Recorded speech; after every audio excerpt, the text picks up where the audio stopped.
Ito pala ang mga ginawa ni Victor Wembanyama sa NBA offseason para maging halimaw this season. Alam mo ba na may average agad siya this season na 34 points, 5 blocks at 13 assists per game.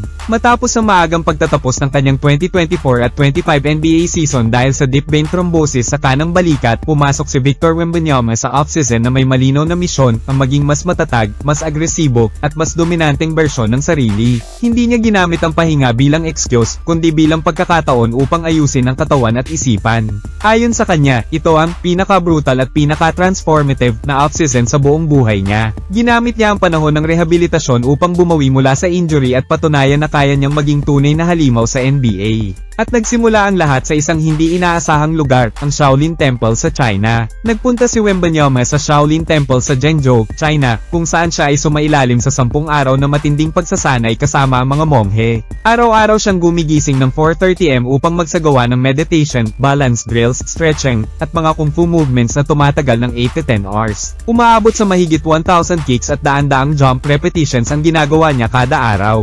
Ang disiplina at focus ng mga monghe ay nagturo sa kanya ng kontrol sa katawan at galaw, bagay na napakahalaga para sa isang 7'4" na tangkad ng atleta. Sa loob ng templo, natutunan niya ang koneksyon ng isip, katawan, at kalmadong lakas. Ipinahayag ni Wembanyama na ang Shaolin experience ay hindi lang tungkol sa pisikal na lakas, kundi higit sa lahat sa mental na katatagan. Tinuruan siya ng mga monghe ng tamang paghinga, konsentrasyon, at kung paano manatiling kalmado sa gitna ng pressure. Tinawag niya itong The Art of Controlled Violence, kung saan ang galit o intensity ay ginagawang instrumento ng disiplina. Mula sa mga aral ng templo, natutunan niyang pag-isahin ang aggression at focus bilang sandata sa laro. Ito ang naging pundasyon ng bago niyang mindset bilang atleta at leader. Pagkatapos ng Shaolin Retreat, bumalik siya sa Estados Unidos upang ipagpatuloy ang mas detalyado at technical na training plan. Isa sa mga highlight ng kanyang summer ay ang pakikipag-train kay Kevin Garnett, isa sa pinakamatinding personalidad sa kasaysayan ng NBA. Si Garnett ay nagturo sa kanya hindi lang ng physical intensity kundi pati leadership at emotional control.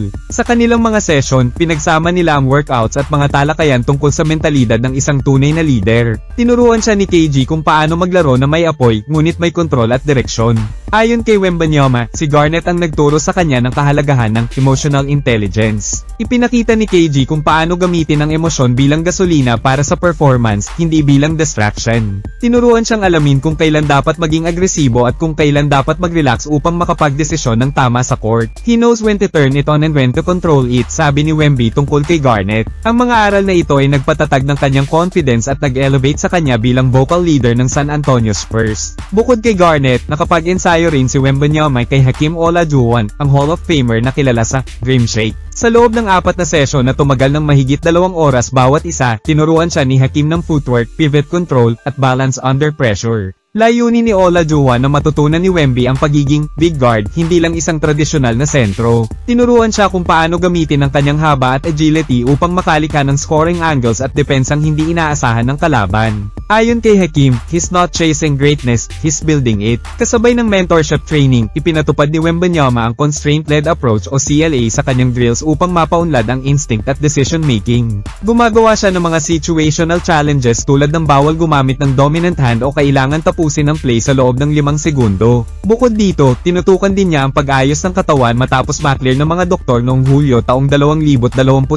Nadagdagan ang kanyang timbang mula 215 pounds hanggang halos 245 pounds, patunay ng mas malakas at mas handang katawan. Pinagsabay niya ang lifting, plyometrics, at mobility drills upang maging strong but fluid. Ngayon, habang papasok ang 2025-26 NBA season, ibang Wembanyama na ang nakikita ng lahat, mas matalino, mas kalmado, at mas nakakapangil. Dala niya ang disiplina ng mga monghe, ang apoy ni Garnett, at ang teknikal na galing ni Olajuwon.